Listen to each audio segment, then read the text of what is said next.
I was standing in the middle of a bridal boutique, staring at my so-called best friend in a wedding dress, and all I could think was, that was supposed to be me. My husband, well, ex-husband now, was holding her hand, grinning like he had just won the lottery. My stomach twisted as if I had swallowed glass.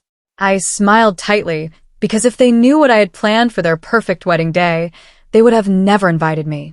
I'm Claire, I'm 32 years old, and this is my story. I met Josh when I was 24. He was charming, ambitious, the kind of man who made you feel like you were the only person in the room. We married after 2 years of dating, and my best friend, Melissa, was right there with me, maid of honor, speech ready, crying happy tears at my side. If someone had told me back then that one day she'd be the woman Josh would leave me for, I would have laughed in their face. The betrayal didn't happen overnight. It started with little things. Melissa calling Josh for advice about her work. Josh suddenly texting more often, smiling at his phone when he thought I wasn't looking. I brushed it off at first. Melissa had always been dramatic, and Josh had always been supportive. But the signs piled up. Late nights at the office. Melissa canceling plans with me because she was too tired. And then the night, everything changed.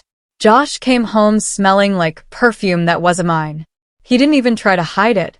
When I asked, he sighed, rubbed his temples, and confessed. He said he and Melissa had fallen in love. Just like that. Years of marriage, tossed away like yesterday's trash. My knees nearly buckled. Melissa, the woman who had shared every secret with me since high school, had been sharing my husband too. The worst part? They didn't even hide. Within weeks, they were posting pictures together, smiling at restaurants, holding hands at the park, acting like some fairy tale couple. People whispered. My family looked at me with pity, like I was a fool. And maybe I was. But I wasn't going to let them walk all over me. Months passed, and I tried to rebuild myself. Therapy, new hobbies, throwing myself into work. But then came the invitation. A shiny cream-colored envelope with gold lettering. Josh and Melissa cordially invite you to celebrate their union. My hands shook as I held it. The audacity, inviting me, the ex-wife, the discarded friend. I could have thrown it in the trash. I could have ignored it. But no. Something inside me shifted. They thought I was broken. They thought I had nothing left. They were wrong. I RSVP'd yes. On the outside, I played the supportive ex-wife and friend. I smiled at Melissa when she showed me swatches of her bridesmaid dresses. I nodded politely when Josh talked about their honeymoon plans. But inside I was plotting. Slowly, carefully.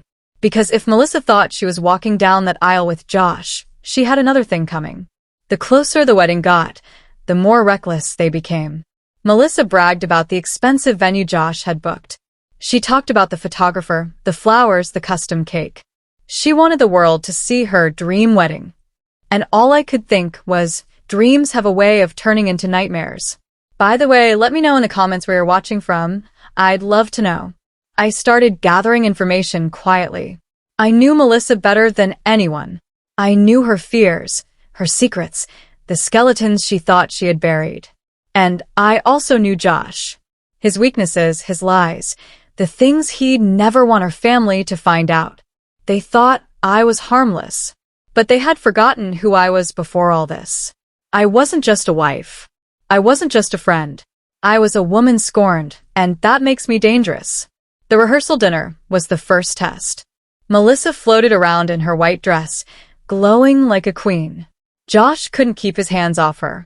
They looked untouchable. But I saw the cracks. Melissa's nervous glances. Josh snapping at her when she got too clingy. I tucked it all away, piece by piece, like ammunition waiting to be fired. And then came the night before the wedding. Melissa called me, her voice shaking. She said she had a bad feeling that maybe she was rushing into things. For a moment, I almost felt sorry for her. Almost. But I bit my tongue and told her everything would be fine. That she deserved to be happy. What she didn't know was that by morning, everything she thought was perfect would come crashing down. The morning of the wedding, I woke up calm. Too calm. My plan was already in motion, and all I had to do was watch it unfold. Melissa thought she was stepping into her fairy tale. Josh thought he had outsmarted me. But both of them were about to find out what happens when you underestimate the woman you betrayed. I had slipped an envelope under Melissa's dressing room door that morning. Inside was a letter. Not from me, but from someone else. Well, someone she thought was real. It looked like a confession from another woman, claiming to be Josh's side fling. I knew Melissa's insecurities better than anyone. I knew the names that would get under her skin, the details that would sound just real enough. And when I heard her scream from the other side of the door, I knew she had read it. Josh rushed to calm her down, but I was already in the lobby, sipping champagne. Guests whispered around me as word spread. The bride had locked herself in the bathroom. Some said she was crying, others that she was furious. I just smiled. But that wasn't all. You see, Josh had secrets too, financial ones. He had dipped into Melissa's savings, money she thought was untouched, to fund this extravagant wedding. And thanks to a little anonymous email I sent the night before, Melissa's father knew all about it. He confronted Josh in front of the groomsmen, his voice loud enough to echo through the hall. You stole from my daughter? You think you can marry her after that? The tension was electric. Can you believe that? Because I almost couldn't. Guests started taking out their phones, recording the chaos. Melissa stormed out of the bathroom, mascara running, holding the letter I planted. She waved it in Josh's face, shouting about how he was cheating on her before they even said, I do. Josh tried to deny it, but her father cut him off, calling him a liar and a thief. I don't think I've ever seen Josh so small. The wedding coordinator begged them to calm down, but it was useless. Half the guests were leaving already. The florist was packing up her arrangements. The band stopped playing. And right there, in the middle of the aisle, Melissa ripped off her veil and threw it at Josh. This wedding is over, she spat, her voice shaking with rage. I watched it all like it was a movie. The bride in tears, the groom humiliated, families shouting at each other. My plan had worked better than I could have imagined. And the best part? Nobody suspected me. Not once. I was just the quiet ex-wife in the corner, sipping champagne, pretending to be shocked like everyone else. As the chaos died down, Melissa sat on the floor, crying into her hands. For a moment, I almost felt a pang of guilt. Almost. But then I remembered the nights I cried alone, wondering why my husband had chosen her. I remembered the whispers, the pitying looks, the humiliation. And just like that, the guilt disappeared. Josh stormed out of the venue, shouting that everyone was against him. Melissa's father swore he'd never let Josh near their family again. And Melissa? She was left standing there in a ruined dress, surrounded by the pieces of her perfect day. Later that evening, when people asked me what I thought, I just shrugged. Maybe it wasn't meant to be, I said softly, as if I hadn't been the one to light the match that burned it all down.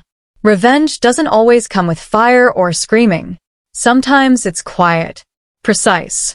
The sweetest revenge is letting people destroy themselves with just a little nudge in the right direction. Looking back now, I don't regret it. Not a second. Melissa betrayed me, Josh humiliated me, and they thought they could build happiness on top of my pain. I showed them the truth. They were never going to last.